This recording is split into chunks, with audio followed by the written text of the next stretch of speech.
What's going on, everybody? This your boy King Germ, one half of Pod and Saved Our Marriage. Each and every Friday, Queen Germ and myself drop an episode to show the people how Pod and Saved Our Marriage. Now, we're not like most married couples. Most of the time we disagree, but that's the beauty of the show. So, when you get through listening to Sparrows on the Review, come give us a listen. Each and every Friday on any DSP, go look for Pod and Saved Our Marriage.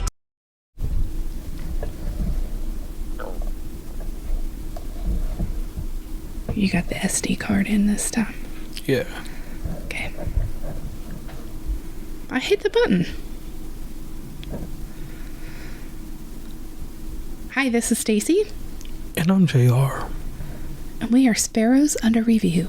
It was like she didn't want to do the intro for the show. Listen, you always do the introduction, and you confuse me when you try to make me do it, and I don't know what you're expecting out of me. Because you don't even tell me what we're doing until we're already sitting here recording, and then I have to type it in all quietly, but you know I'm not really that quiet because I'm loud. Right. I always wish you could get the angle like me. Maybe I need to start like letting you have an iPad or something. You need to get an iPad in the future so you can just be like boom and boom. Listen, you got these stands that sit on the table right now, and not my arm bars set up. So what is the boom arms? Yeah, the boom arms. Yeah, boom arms are fun, but then they do the wiggle and this. Yeah, but once we get them set, they're fine. But I move my arms around too much, and so I just got to sneak them in between the wires and the stand here, and try not to hit them all. All right, everybody. This is a fan favorite for Stacey. This is actually an exclusive Stacey episode. I'm a part of this. I'm going to give my input on a few songs. Oh. I didn't even know that's the one we were doing. So now I got to get it all pulled up. So the thing is Stacey is a huge fan of this young lady that put out an album back in. When did she put this in May? March or April? Some time ago. This album is the Tortured Poets Department, but we're going to cover the Anthology Edition. Now, me, myself, I am a person that listens to music on Apple Music.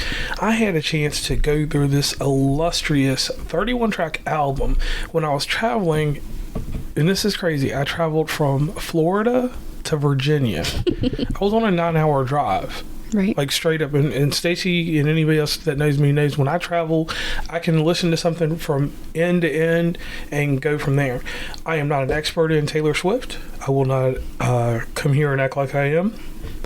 On that note, I'm not an expert either. But she is your habitual listener. I do listen. You are a habitual listener. You do listen extensively. Mm-hmm. In the car. I'm not disagreeing with that part, but I don't know everything about her. So I don't intend to know everything about her because that's a little psycho, in my opinion. Okay. Now, to anyone that knows anything, I compare her, a comparable artist to her is only Drake. So I'm not going to compare Drake in this, but I'm going to use Chris Brown because Chris Brown does deluxe albums like this. Okay. And a few years ago, he did an album. It probably had about 30 plus tracks on it. So when listening to something like this, for me personally, and this is giving you my listening experience because we don't review a lot of music.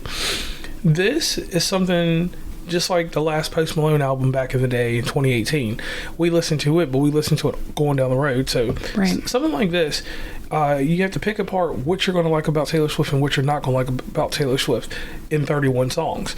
There's a lot of synth-heavy things. It's to me, there's like a orientation of 80s type pop, and then the sounds go everywhere else around the world. The album doesn't stick to one narrative. I mean, obviously, it's about heartache, heartbreak, finding love, replacing love, getting a new love and making that new love into what you want it to be, and all in a Taylor Swift fashion. So I'm going to start off here. Lead single coming out, Fortnite, featuring Post Malone. Now, I'm going to give my whole honest opinion here, and this is wholeheartedly because that's something I say all the time.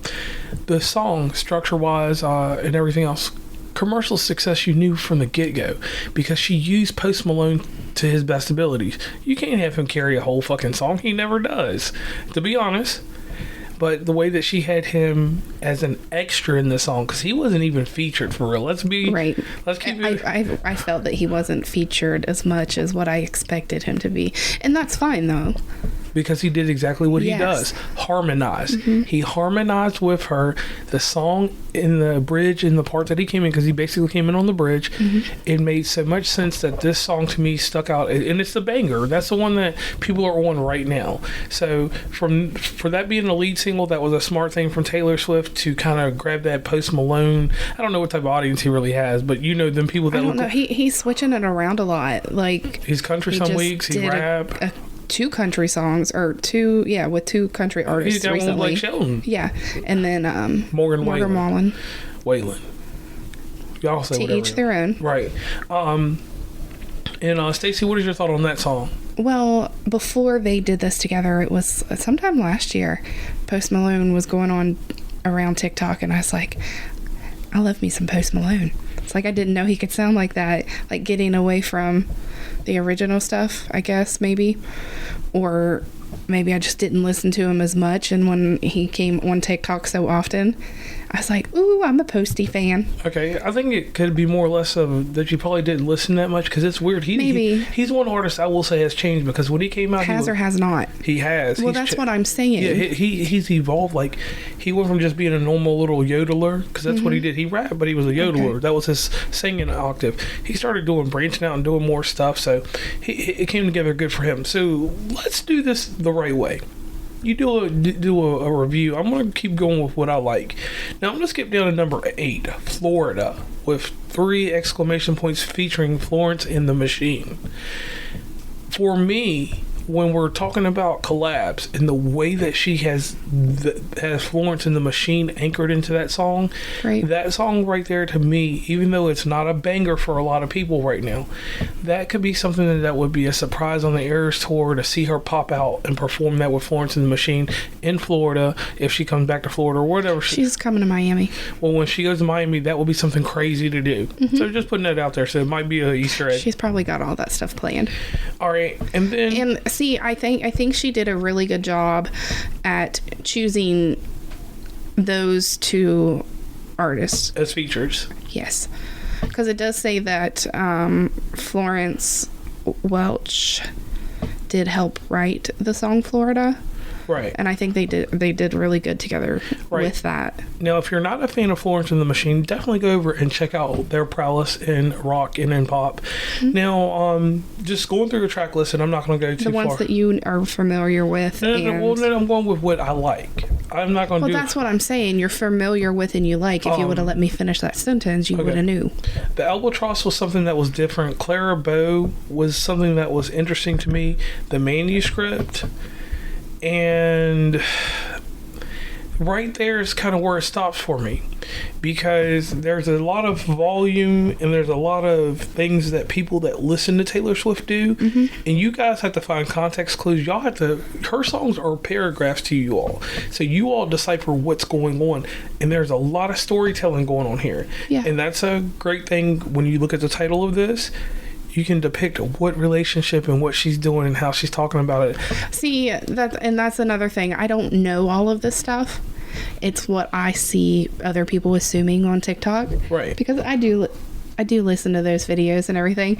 And it is fun to kind of be like, ooh, I wonder who that's about. And I wonder what happened here. And... it's the mysteries that it's like, oh, okay. And see, that's cool. And that's the thing right there. Like, as a person that listens to music, I understand there's a story in here. And listening to it in the length that I did in traveling, there were some songs that just got to me, and I was going, and mind you, I'm leaving Florida, heading back to Virginia. And that's a long ass drive, but to have this is something I listen to straight all the way through. Right. And I will say this, as far as an artist, I have a great respect for her. I treat her like I treat the greatest artist of all time. She is not a female Michael Jackson, but she is in the same realm as Michael Jackson. And Prince. Musically wise. Right. She's more in line with Prince. And I say this because Prince arranged and wrote his music. Okay. Michael Jackson did this and that, but a lot of songs were just handed to him. He was a singer, entertainer too, but... As far as if we're going to put her at the top, we're going to make a Mount Rushmore, her and Prince, if he was still alive, that would have been a hell of a record. Right. And another reminder, this is musically talented, no politics pulled in on that. Musically right. is the only comparison that he is giving here. Right, we're not worried about sales and all that stuff. I'm talking about if she grew up in the 80s, she would have made music with Prince. She would have made music with, she can still make it with Elton John if she wants. And then I like the little slights that she puts in there. Some people call them slights, but I call them good things. Talking about Charlie Puth, different people, because him and her need to work together. That would be, as long as it's a song that he writes. She's got to sing on his. He can't do one of hers. Right. Because her music's too technical. No offense, Charlie. I like you, but you only sing one way. But other than that, the highlights on the album, Fresh Out the Slammer. Okay. Fresh Out the Slammer was good. I think the only song that I disliked on this whole thing was So Long London. Okay. So Long London... If we could have done like a deluxe, because this is already a deluxe anthology. Right. If we do B-sides of songs, if we had a tape back in the day, a lot of these songs would be on A, but that song would be on the B side. You'd have to go to the back of the, because B-side was not the bad side, but it was the music that maybe not get a music video. It's like, here, I created this for this to have extra tracks type thing. And to me, So Long London was something that was probably just played in Wembley. It was according to her travel schedule. And it makes sense. I mean... Kinda. Opinions? Kinda. Now, Stacey... I don't know. See, there's certain songs that I like to just sit there and listen to all the time because I like how they flow. Like, I like... the music and the words kind of make sense in how the sound makes me feel, not necessarily the words. I think my favorite one this album has got to be Down Bad. Down Bad, okay. Because I play that all the time. Okay, and I can see that. Yeah, I like that one. And then it goes into the anthology part. So High School. I don't dislike a lot in any of them. But a lot of the anthology tracks, I mean, I think So High School is the only one that I've listened to multiple times. And then, of course, Fortnite, Down Bad, But Daddy, I Love Him, Florida, Who's Afraid of Little Me, and I Can Do It With a Broken Heart. Okay. The Alchemy. Those are the ones that I play all the time. All right. So one thing I do want to clarify for the audience real quick, because I'm real technical about things. We're going to talk real quick about the Tortured Poets Department, the regular CD. And the reason I want to do that is because I told you the distance in music and time and space, but I didn't give you a track count for the normal edition. The normal edition only has 17 songs. 16. All right. 6. All's Fair in Love. Oh, that's a music video. My bad. That's some extra on Apple. My bad, y'all. 16 songs to 30 plus songs. That when I just literally looked at this, you all, and the only reason I did that because I wanted to see what actually made the real cut for that album or for the basic generic album, and that's crazy that. Right. I mean, it depends on who you talk to. I've heard some people say that they count it 1 through 16 and then they start over with a Black Dog, kind of like a new album, as at 1 through 15. And then I've heard some people say that they do it continuously. Of course, there's numbers involved whenever they get to talking on TikTok. So until she comes out and says it, it's just all assumptions and how we want to feel about what they're trying to uncover at that point. Okay. And that just amazed me, 16 to 30 plus songs. So, yeah, and that's why I gave the comparison earlier to Chris Brown, because this is how he drops them. Right. You're going to get that one. That huge one that you had bought me a long time ago. Oh, yeah, my favorite album, Heartbreak on a Full Moon. And then he did like a Christmas edition. But anyway, getting back to Taylor Swift. So, let me give you all the rest of my opinion on Taylor Swift, because a lot of people don't get this from me. And sometimes I get angry because I hear it too much. But Taylor Swift is an amazing artist. Like, how is she pumping... Like, on TikTok, this is something that I noticed, and I'm telling the audience. Stacey keeps up with that quite a bit. She does a tour. She does a show almost every night. And quite often. And you get glimpses of it from different places. At the same time, Hulu/Disney is rolling cameras. You think? Hulu, Disney is rolling cameras. See, they did say the first first stop on this leg of the tour that they were recording. So I wonder what they're going to do there. Like, since it's on Disney Plus right now, right? I feel like this might be a way to do something with Netflix again, because they had her Reputation tour out forever. Right. On Netflix, so I wonder if they're like refilming, so that way they'll have the original Taylor's version of the Eras tour on Disney Plus, and then they'll take this one and put it on Netflix or something. Right, or it could just be a whole other deal with Hulu. It could, and people were saying that they think it could be what is that thing? Because, see, she matched the deal with AMC. See, no, that's not what I'm saying. Kind of like the director's cut, the background type things. What's that word I'm looking for? Not behind the scenes, but... Yeah, basically behind the documentary. BTS, a documentary, yeah. They're gonna, for the tour. All right. But I don't know that they would, like, have those quality of cameras out front like that.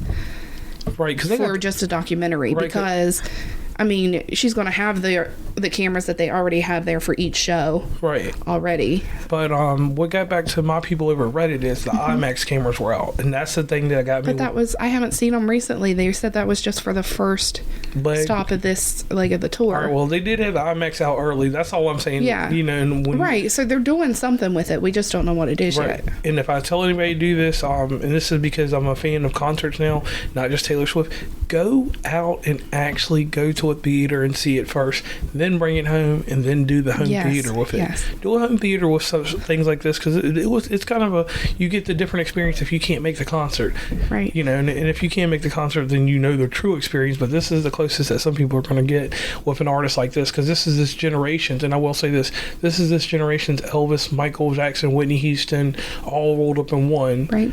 And those tickets are expensive. They are, because you also have the option of renting somebody's projector and projector screen. That's something we do on the side. You have to provide your own movie material, because you know that's what you purchase if you're streaming it on a let's say Disney Plus. You are going to sign into that. We are going to leave. You're just renting our product. Right, our property, basically. Yeah, our property. We set it up, set up the sound system, Yep, if you're local, make sure you shoot JR a message. Right, and definitely in neighboring states, we do have, that company is called Sometime Cinema, and we are in motion.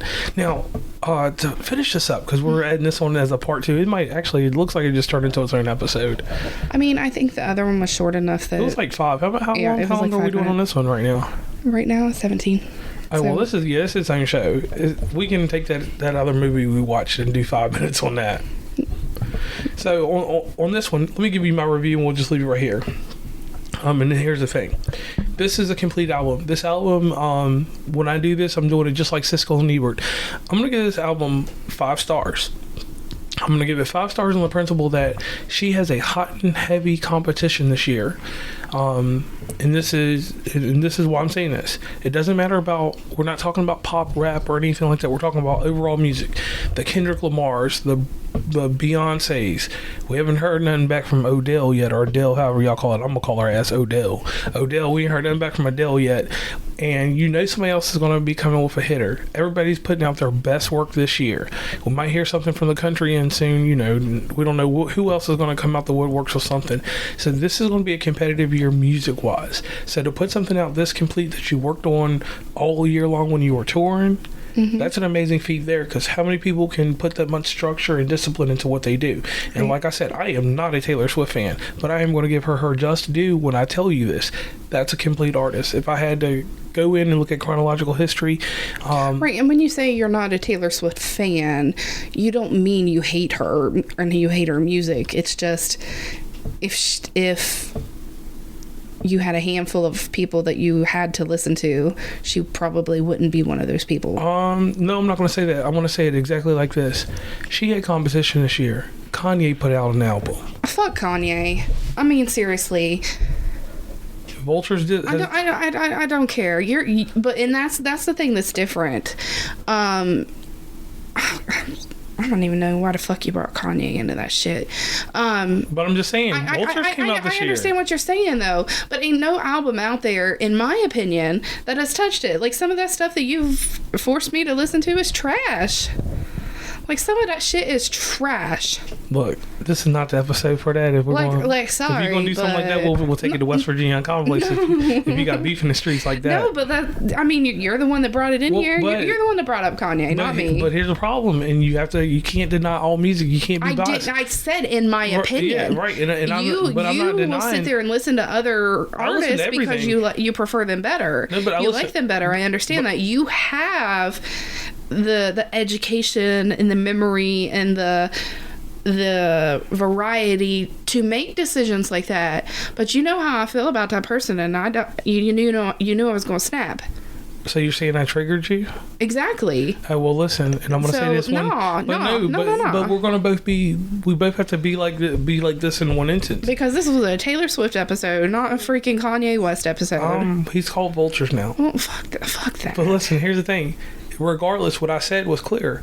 There is competition in music, so I gave her just due. Okay, I wasn't arguing with that. But I'm saying I gave her just due. But you're the one that brought it in. But I had to throw it in there. You didn't have to. For the thugs. I'm going to show you Thug in a minute. So, look, on that note, I'm JR. And I'm Stacey.